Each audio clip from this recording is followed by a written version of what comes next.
এক দেশে ছিল এক ছোট পরী, নাম চন্দ্রিকা। তার ডানা ছিল চকচকে রুপোলি, আর সে যেখানে উড়ে যেত চারপাশ আলোয় ঝলমল করে উঠত। কিন্তু চন্দ্রিকার একটা দোষ ছিল, সে খুব অহংকারী হয়ে উঠেছিল।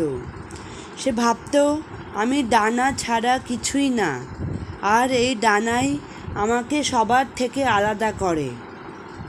একদিন সে জাদু বনের এক বুড়ি গাছের কাছে গিয়ে বলে, দেখেছো তো আমার ডানা কত সুন্দর? তুমি তো কেবল একটা শুকনো গাছ। গাছটি হালকা হেসে বলল, ডানা থাকলে উঠতে পারো ঠিকই, কিন্তু হৃদয়টা কি উঁচুতে উঠেছে কখনো? চন্দ্রিকা হেসে উড়ে গেল। সেই রাতে ঘুম থেকে উঠে দেখে ডানা নেই। চিৎকার করে কাঁদতে কাঁদতে সে পুরো বন খুঁজল, কিন্তু কিছুই খুঁজে পেল না। তখন বুঝতে পারল সে কেবল নিজের বাহ্যিক সৌন্দর্যেই গর্ব করত, কখনো কারো উপকার করেনি, ভালোবাসা দেয়নি। চন্দ্রিকা তখন বদলে যাওয়ার সিদ্ধান্ত নিল।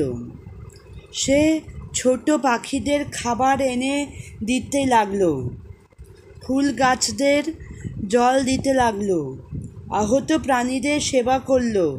আস্তে আস্তে সবাই তাকে ভালোবাসতে শুরু করলো।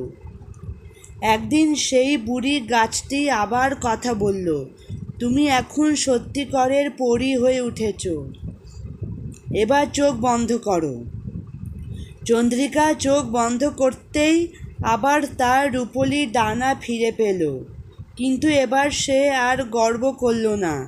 সে জানত, ডানা দিয়ে উঠতে হয় ঠিকই, কিন্তু ভালোবাসা দিয়ে হৃদয়ে জায়গা পাওয়া যায়।